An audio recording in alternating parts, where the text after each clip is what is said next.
خاطر افریدي چې دریغه چې دا ستا د اننګو خوله هم زوی دریغه چې دا ستا د اننګو خوله هم زوی پرخې ته چې ګورم د ګلونو په سرونو.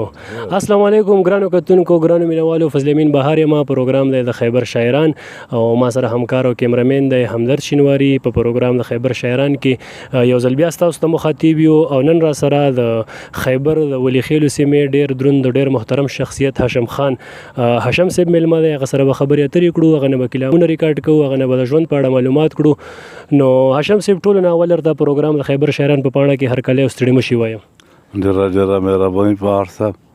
ماشاءالله باز تاسو هم خیر راغلم. ماشاءالله څه خیر اوسه. هاشم صاحب ستاسو یو جهان مننه چې ستاسو دومره مصروفیاتو باوجود موږ سره ناسته وکړه. زه به کتونکو ته دا خبره زیاته کړم چې نن هاشم صاحب یو مړي دعا ته روانو چې موږ ورسره رابطه وکړه، نو د هغه دعا موږ ته پرېښوده او نن موږ سره پروګرام کې کېناسته. موږ په دې خبره باندې ستاسو ډېر زیات مشکور یو، ډېر زیات شکرګزار یو چې تاسو موږ لپاره دومره ضروري کار پرېښوده، موږ سره ناسته وکړه.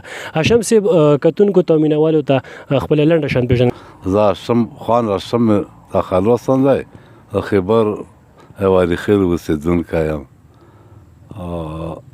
په 1954 کې پیدا شوی یم. نو تعلیم مې داسې خاص تعلیم نشته. ډیره زیاته مننه. تعلیم سره به زه دا خبره زیاته کړم چې په تیرو زمانو کې په ټول پاکستان کې د تعلیم کمای ډیر زیات او بیا بالخصوص په فاټک کې او بیا په ټوله فاټک کې زموږ خیبر ایجنسۍ کې که وګورو تر ننه پورې تعلیمي معیار هغسې نشته. الله دې وکړه چې د نورو سیمو په اندازې سره دلته هم تعلیمي معیار سیوا شي او زیات شي. هاشم خان ټولو نه اول خو د ژوند په اړه را سره خپل معلومات شریک کړئ چې ژوند هم څنګه روان دی او څه مصروفیت لرئ نن سبا. بهر سے ما خو شاعری هغه مې کړه ډرایوري تقریبا د 1987 پیرې 1987 کې بیمار شم. داسې بیمار چې اوس هم بیمار یم او بس دا شعر و شاعري که هر څه به پاتې نور څه مصروفیت نشته. ډیره مننه هاشم صاحب، تاسو وینا وکړه چې 1987 نه بعد شعر او شاعري کړو. نو 1987 نه بعد تر نن تاریخ پورې که موږ وګورو نو 15 کاله د لیک لوست زمانه شوه د ستاسو. نو 15 کاله کې ستاسو لیک لوست څومره کړی دی؟ کوم کتاب هم چاپ دی یا نه دی چاپ؟ په دې اړه باندې معلومات را سره شریک کړئ. دغه زه خو تقریبا چې سن 85 نه ما شاعري شروع کړه، په 87 کې بیمار شوم. نو دا خبره بلګه زیاته کړم. نو ما بیا ناظر استاد ووختم چې ویې راغلم.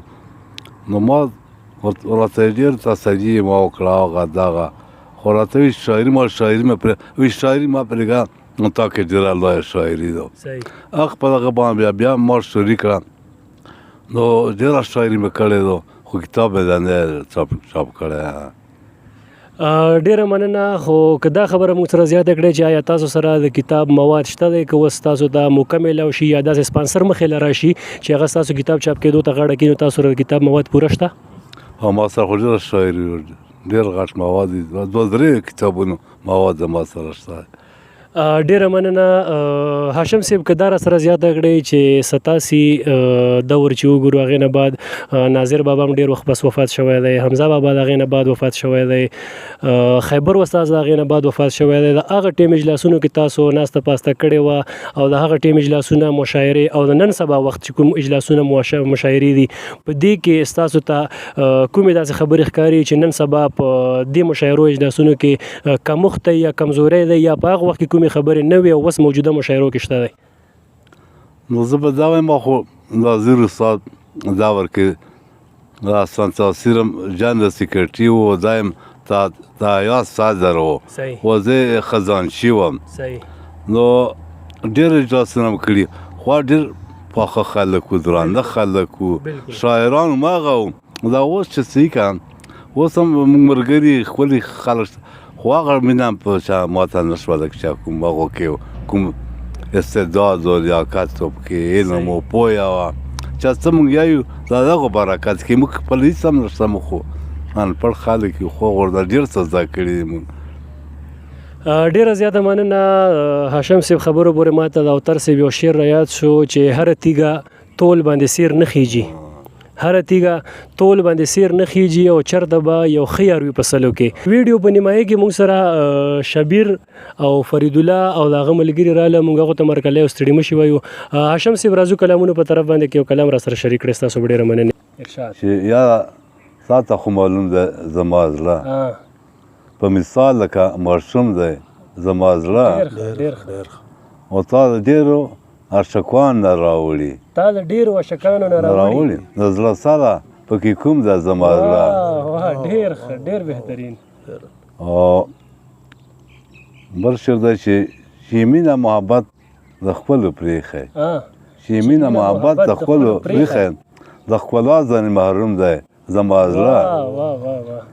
او ستا د عشق په سرو لمبو باندې پوخ نه شو ستا د عشق په سرو لمبو باندې پوخ نه شو دا تر اوسه پورې هم دی زما زړه. هاشم صاحب دا شعر بیا او ستا د عشق په سرو لمبو باندې پوخ نه شو دا تر اوسه پورې هم دی زما زړه. او چې نیولی دی د وسن په لمبو دی چې نیولی دی د وسن په لمبو دی څڅېدلی لکه موم دی زما زړه. او نن پرون خو خفه نه دی چې ژړېږي نن پرون خو خفه نه دی چې ژړېږي له پخوا نه ډېر مغموم دی زما زړه. او نور پی مخې دنیا مې ترې شړلي نور پی مخې د دنیا مې ترې شړلي ما لیکلی ستا په نوم دی زما زړه. او چې د مینې په دنیا دی حکومت دی چې د مینې په دنیا دی حکومت دی او خپل یا ځکه محکوم ده زما زړه.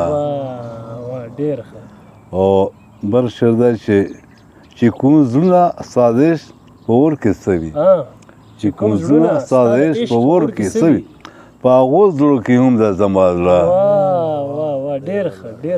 او آخري شعر دی چې د یار مینه یې په هیچا پیرزو نه ده یار مینه یې په هیچا یا شمه زمره شوم ده زما زړه. د یار مینه یې په هیڅ چا پیرزو نه ده ای هاشمه څومره شوم دی زما زړه. ډېر بهترین او ډېر په زړه پورې کلام. هاشم صاحب که یو کلام را سره بل شریک کړی ستاسو به ډېره مننې. عرض دی چې دا زه اقدار چې پښتني غواړم دا زه اقدار چې پښتني غواړم دا څومره ښه مسلماني غواړم. ډېر ښه ډېر ښه. او سوچ سبق د تصوف مې خوښ دی سوچ او سبق د تصوف مې خوښ دی نه پر سفر ځان یوناني غواړم. ډېر ښه ډېر بهترین. او د غره په شانتې ولاړ نه یم خوښ د غره په شانتې ولاړ نه یم خوښ لکه بحر رواني غواړم. ډېر ښه ډېر بهترین. او سوی که نخې نښانې تتې دي سوی که نخې نښانې تتې دي روایت بیا هم پښتني غواړم. ډېر ښه ډېر بهترین. او دا جیر چې درمه د بابا سلام ده دا جیر چې درمم د بابا سلام ده دولت علم روحاني غواړم. ډېر بهترین ډېر په زړه پورې. او د یوې معنی پر شعر مې سوده نشي د یوې معنی پر شعر مې نشي ځکه شعرونه زماني غواړم. ډېر بهترین ډېر ښه. او چې غلامي د نفس نه منمه چې غلامي د نفس نه منمه په ځان د ځان حکمراني غواړم. ډېر ښه هاشم صاحب دا شعر بیا ډېر بهترین. او چې غلامي د نفس نه منمه په ځان د ځان حکمراني غواړم. ډېر بهترین. او د ستا د در په ګدایه کې خوښ یم د ستا د در په ګدایه کې خوښ یم لیوانی نیم چې خواني غواړم. ډېر ښه ډېر په زړه پورې. او په اوسینو کې تغزل نشته دی په اوسینو کې تغزل نشته دی ځکه شعرونه پخواني غواړم. ډېر ښه هاشم صاحب دا شعر هم بیا وایه یو ځل. او په اوسینو کې تغزل نشته دی ځکه شعرونه پخواني غواړم. ډېر ښه ډېر ښه. او په ځان چې زه ډېرې سختۍ تېروم په ځان چې زه ډېرې سختۍ تېروم په ژوندانه کې اساني غواړم. ډېر ښه ډېر ښه. او په آخرت مې جوړ یقین نشته دی په آخرت مې جوړ یقین نشته دی چې دا نیمګړې او پانی غواړه ډېر بهترین شعر دی زما غوندې ساده باده باندې وي زما غوندې ساده باده باندې وي چې د پایمه خیال ثاني غواړه ډېر بهترین او د چا زمینه مې سودا اغستې اخري دا اغستې د چا زمینه مې سودا اغستې دا چاشمه ځانځاني غواړم د چا د مینې مې سودا اخیستې دا چاشمه ځانځاني غواړم هاشم صاحب که ستاسو طبیعت برابر یو بل کلام تابع لرئ خو یو کلام را سره بل شریک کړئ او کنی نو د پروګرام په همدې ځای ختموو درته وبیا خیر یا په غزل بیرته بلم وی چې ښکلی د چا سره چې تار جوړوي ښکلی د چا سره چې تار جوړوي هغه په یوه نظر کې کار جوړوي ډېر بهترین ډېر ښه او د ماین ایست خپل ځان کې نه وي د ماین ایست واک په خپل ځان کې نه وي هسې ځان نه خود مختار جوړوي ډېر ښه د ماین هیڅ وخت په خپل ځان کې نه وي هسې د ځان نه خود مختار جوړوي ډېر ښه او زما اشنا د مسیح غوندې دی زما اشنا د مسیح غوندې دی په یوه خندا باندې بیمار جوړوي ډېر ښه او چې منصور غوندې د حق وینا کړي چې منصور غوندې د حق وینا کړي خلک هغو خلکو له دار جوړوي بهترین هاشم صاحب دا شعر بیا او چې منصور غوندې د حق وینا کړي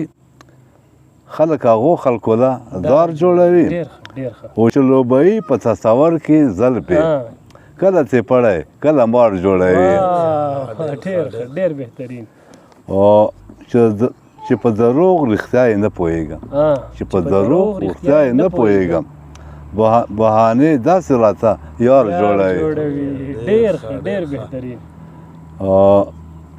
چې هم راګوري هم نه راګوري چې هم راګوري هم نه راګوري زړه کې شکونه مې بار جوړوي ډېر ښکلی او په کلکو زړونو کې ستا مینه اشنا په کلکو زړونو کې ستا مینه اشنا لکه اوبه په غره کې لار جوړوي په کلکو زړونو کې ستا مینه اشنا لکه اوبه په غره کې لار جوړوي لکه اوبه په غره کې لار جوړوي ډېر ښه او چا چې پردي کار ته خپل کار ویلی چا چې پردي کار ته خپل کار ویلی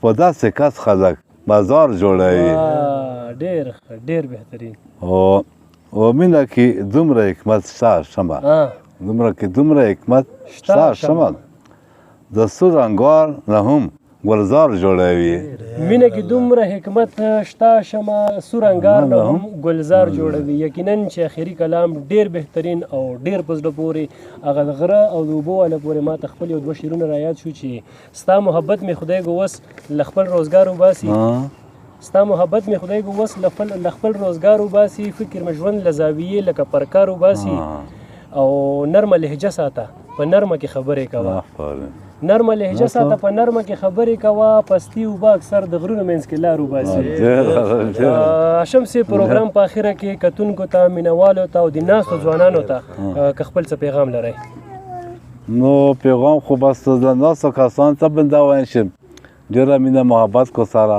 بلکل امن کوشش وکړو او بل ملګرو لپاره به دا وایم چې امن ضرورت دی موږ ته تعلیم ضرورت دی موږ ته نو نور بس سره مینه محبت وکړو دا کې خیر دی دا کې به موږ همدا ژوند دی بلکل ډېره زیاته مننه چې دا مې د امن ښکلولو څومره لوی ثبوت دی چې په ټوپک ماحول کې هم قلم لټوم د هاشم صاحب د اخري پیغام مناسبت سره زما دا شعر وړاندې کړ کتونکو مینوالو ته هاشم صاحب خپل پیغام وړاندې کړ چې مینه محبت رورولي او ورسره د معاشره کې ښه ژوند تېرولو لپاره تعلیم ډېر زیات ضروري دی ګرانو کتونکو ګرانو مینوالو نننی پروګرام پای ته رسي تر بلې مرکې مو په لوی لاس سپارم السلام علیکم